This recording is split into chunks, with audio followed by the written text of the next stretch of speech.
Hello everyone, this is एमन खुरम और हम कर रहे हैं think new syllabus mathematics 8th addition book 1D1. This is exercise 13A and we are going to start question number 4. I'm going to read this statement. The bar graph shows the number of gold medals attained by 5 countries during the 2020 Summer Olympics. So clearly we can see on screen they have given us a bar graph जिसमें 5 countries हैं, Australia, Brazil, France, great Britain and United states, और Y axis पे उन्होंने draw किया हुआ है number of gold medals that these countries win during the 2020 summer Olympics.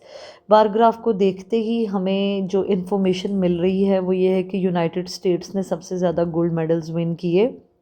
बाकी exactly कितने विन किए वो हम इस ग्राफ को क्लोजली ऑब्जर्व करते हैं और देख लेते हैं. इसके अलावा बाकी सब कंट्रीज़ के भी हम देख लेते हैं. In the first part they are saying what was the total number of gold medals attained by these 5 countries. इन पांचों कंट्रीज़ ने कितने गोल्ड मेडल्स विन किए. मीन्स हमने इस ग्राफ को क्लोजली तरह ऑब्जर्व करना है और काउंट करने हैं हर कंट्री ने कितने गोल्ड मेडल्स विन किए. तो अगर मैं इसकी रीडिंग देखूं तो दिस इज़ 0 और ये 5 लाइंस के गैप के बाद 10 है, तो मतलब हर line 2 number of gold medals represent करेगी. जैसे 0 ये 2 होगा, ये 4, ये 6, ये 8 और ये 10. इसका मतलब है हर लाइन जो है वो 2 गोल्ड मेडल्स को रिप्रेजेंट कर रही है. सो वी विल सी कि ऑस्ट्रेलिया ने 2020 समर ओलंपिक्स में कितने गोल्ड मेडल्स विन किए. तो अगर हम इसको क्लोजली देखें, ये देखें, तो ये जो इसका ग्राफ है वो इन 2 लाइंस के दरमियान में फॉल कर रहा है. सो इट इज़ 12, 14, 16 और ये 16 और 18 के दरमियान में है. तो इसका मतलब ऑस्ट्रेलिया ने 17 मेडल्स विन किए हैं. ब्राज़ील को देखें तो ब्राज़ील भी इन 2 लाइंस के दरमियान में फॉल कर रहा है. ब्राज़ील का ग्राफ भी, तो ये लाइन किसके इक्वल है, 2, 4 और 6 और 8 के दरमियान में है. तो इसका मतलब ब्राज़ील ने 7 मेडल्स विन किए हैं. फ्रांस ने 20 मेडल्स विन किए हैं because it is exactly touching the 20th line. ये देखें 20 वाली लाइंस को एग्जैक्टली टच कर रहा है. ग्रेट ब्रिटेन को देखें तो it is touching the next line 20th के बाद वाली. सो मीन्स ग्रेट ब्रिटेन ने 22 मेडल्स विन किए हैं, गोल्ड मेडल्स. और यूनाइटेड स्टेट्स को देखें तो ये इन 2 लाइंस के दरमियान में है और ये लाइन है 40 की. तो इसका मतलब है 39 मेडल्स, गोल्ड मेडल्स विन किए हैं यूनाइटेड स्टेट्स ने. नाउ दे आर सेइंग कि what was the total number of gold medals attend by the 5 countries. हमने पांचों कंट्रीज़ के बताना है, तो we will add all numbers. 17 plus 7 plus 20 plus 22 and plus 39. तो इन सब का अगर हम सम लें तो it will be equal to 105 gold medals. इसका मतलब है इन पांचों कंट्रीज़ ने मिल के 105 गोल्ड मेडल्स विन किए हैं. Right, now we will go for the second part. In the second part, they are saying what percentage of the gold medals among these 5 countries were attained by the France. सबसे पहले उन्होंने कहा है कि France ने इन पांचों countries में से कितने परसेंट गोल्ड मेडल्स विन किए. तो हमने फ्रांस को टोटल की परसेंटेज बनाना है, तो जिसको परसेंटेज बनाना होता है that number will come as a numerator. So France medals will come as a numerator और total medals that are won by these 5 countries will come as a denominator. total medals win जो किए हैं पांचों countries ने, total medals win by 5 countries, ये आएगा हमारा denominator. और इस गिवन इंफॉर्मेशन को परसेंटेज बनाने के लिए we will multiply it with 100%.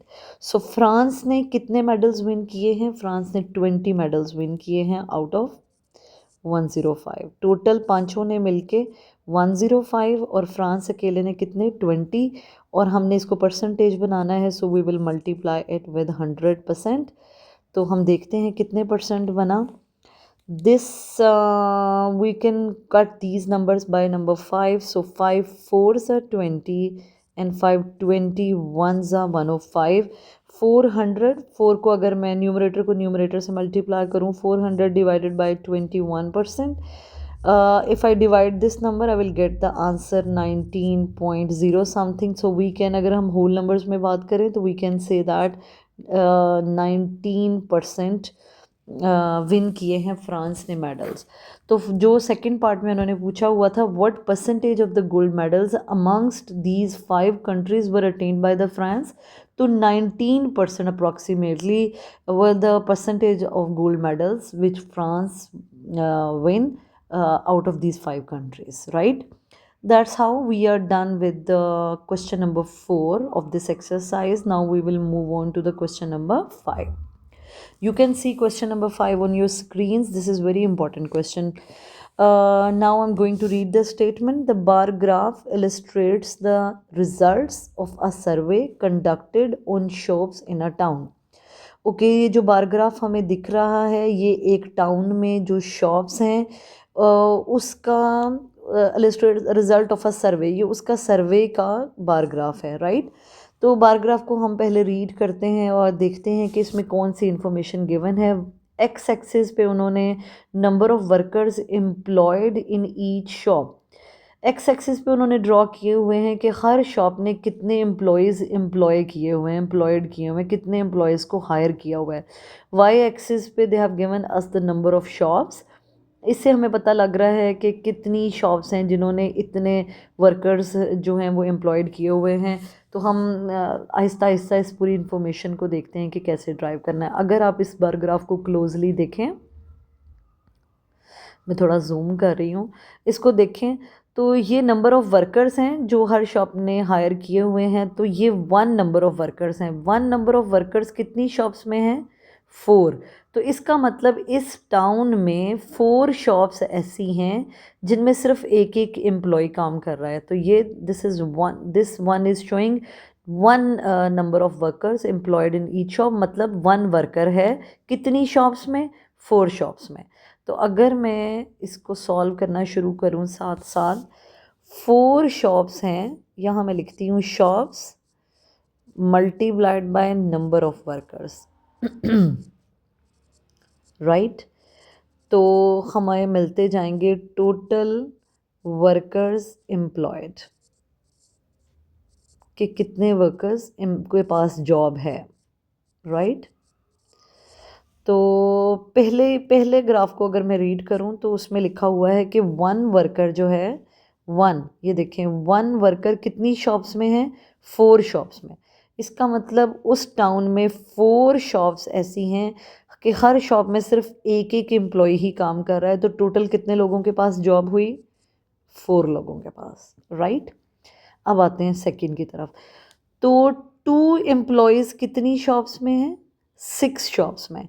तो इसका मतलब है उस पूरे टाउन में 6 शॉप्स हैं जहाँ एक नहीं बल्कि 2-2 एम्प्लॉयज़ हैं. मतलब ऑब्वियसली या तो उनका बिज़नेस ज़्यादा होगा, या वो शॉप्स बड़ी होंगी, या वो हो सकता है कि उनकी मॉर्निंग और इवनिंग शिफ्ट्स में काम करते हों. तो जो भी है 2 एम्प्लॉयज़ जो है वो 6 शॉप्स में काम कर रहे हैं. तो टोटल कितने लोगों के पास जॉब हुई?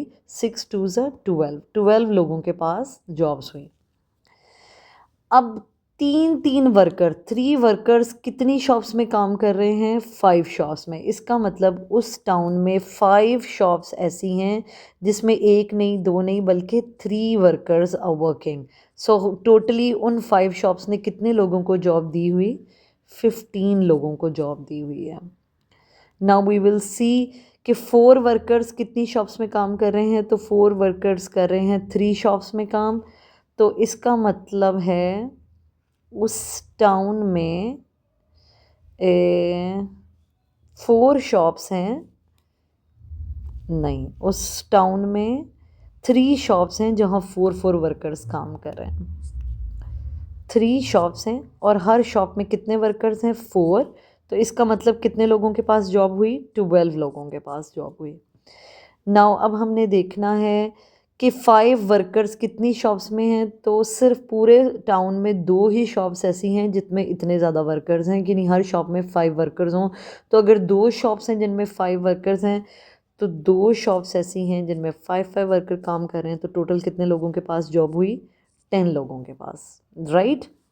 अब हम देखते हैं, हमने ग्राफ को रीड कर लिया है, अब हम देखते हैं कि उन्होंने फर्स्ट पार्ट में क्या पूछा हुआ है. They are saying in the first part, find the total number of workers employed in the town. वो पूछ रहे हैं कि बताएं फिर टोटल टाउन में टोटल कितने लोगों के पास जॉब है. तो हमने हर शॉप में कितने लोगों के पास जॉब, कितने लोगों को जॉब दी हुई है, ये तो हमने निकाल ही लिया information. So how we will get the total number of workers employed by adding all these numbers. तो हम इन सबको ऐड कर देंगे. 4 और 12 होते हैं 16 और 5 21 और 10 31. 31 में 2 ऐड करें 33 और 43 में 10 ऐड करें तो 53. तो टोटल आ गया 53. इसका मतलब पूरे टाउन में 53 लोग ऐसे हैं जो एम्प्लॉयड हैं by these shops. So total 53 workers are employed by town shops, right? Town shops. हमारा फर्स्ट पार्ट डन हुआ. Now we will see how to find out the second part. what they are asking in the second part. Let's see. They are saying express the number of shops, okay, hiring 3 or more workers. हमने उन shops को जिनमें 3 या 3 से ज़्यादा workers हैं उनको हमने क्या बनाना है, परसेंटेज बनाना है of the total number of shops in the town. Okay, so in the second part they are asking कि जो जिन शॉप्स में 3 या 3 से ज़्यादा वर्कर्स काम करते हैं उनको आप टोटल शॉप्स की परसेंटेज बताएं. तो हम देख लेते हैं कि कितनी शॉप्स हैं जिनमें सिर्फ 3 या 3 से ज़्यादा वर्कर्स काम करते हैं. 3 और more workers are working in shops. इन कितनी शॉप्स हैं जिनमें 3 या 3 से ज़्यादा वर्कर्स काम कर रहे हैं. तो अभी हम देख लेते हैं. 3 वर्कर्स वाली शॉप्स थी, ये 3 है. 3 वर्कर्स वाली शॉप्स हैं 5. 4 वर्कर्स वाली शॉप हैं 3. ओके, तो सब साथ साथ लिखते जाते हैं. 3 वर्कर्स 5 शॉप्स में हैं तो हम इधर लिखेंगे 3 या 3 से ज़्यादा वाले पूछी है तो उन्होंने 5 शॉप्स ऐसी हैं जिनमें 3 वर्कर्स हैं और 3 शॉप्स ऐसी हैं जिनमें 4 वर्कर्स हैं. यहाँ से भी मुझे इन्फॉर्मेशन दिख रही है, यहाँ से 3 शॉप्स ऐसी हैं जिनमें 4 वर्कर्स हैं. तो इसका मतलब है कि मैं लिखूँगी कि 3 शॉप्स हैं जिनमें 4 वर्कर्स हैं और 2 शॉप्स हैं जिनमें 5 वर्कर्स हैं. तो टोटल कितनी शॉप्स हुई जिनमें 3 या 3 से ज़्यादा वर्कर्स उन्होंने हायर किए हुए हैं. तो टोटल 5 वो हुई. 5 + 3 + 2 10 शॉप्स. ये इन्फॉर्मेशन मैं आपको ग्राफ से दोबारा दिखाती हूँ. ये देखें, 3 वर्कर्स वाली शॉप्स कितनी है 5.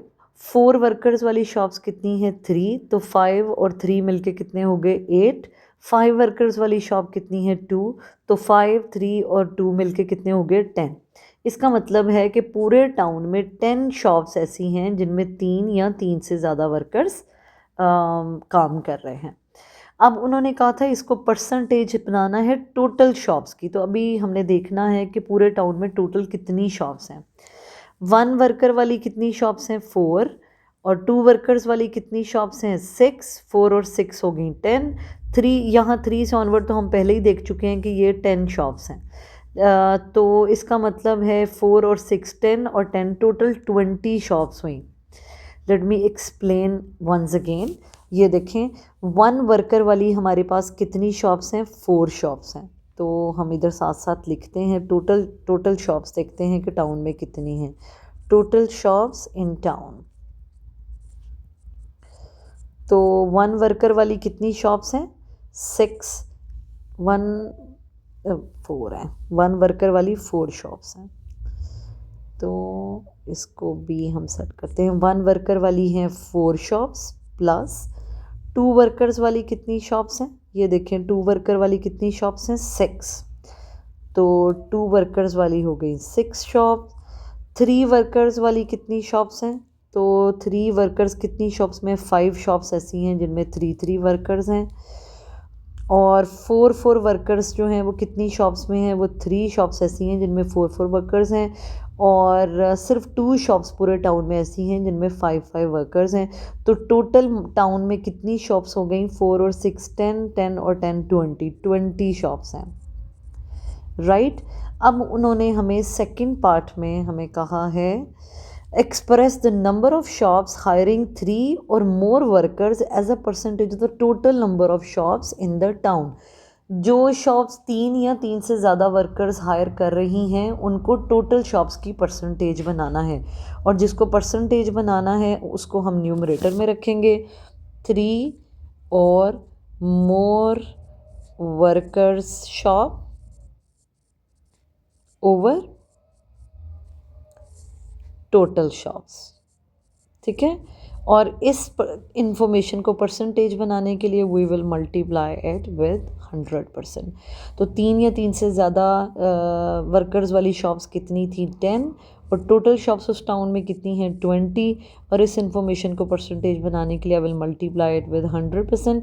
0 will cancel with the 0, 2 1s are 2 and 2 50s are 100, so answer will be 50%। इसका मतलब है पूरे टाउन में 50% शॉप्स ऐसी हैं जिनमें 3 या 3 से ज़्यादा वर्कर्स काम कर रहे हैं। So we are done with the question number 4 and 5 of this exercise 13A। Hopefully you are getting the question. I would love to see your suggestions. Please do tell me how you are liking, how you are finding my videos in the comment section. But don't forget to like and subscribe and share Solve with Aman. Thank you so much for watching my videos.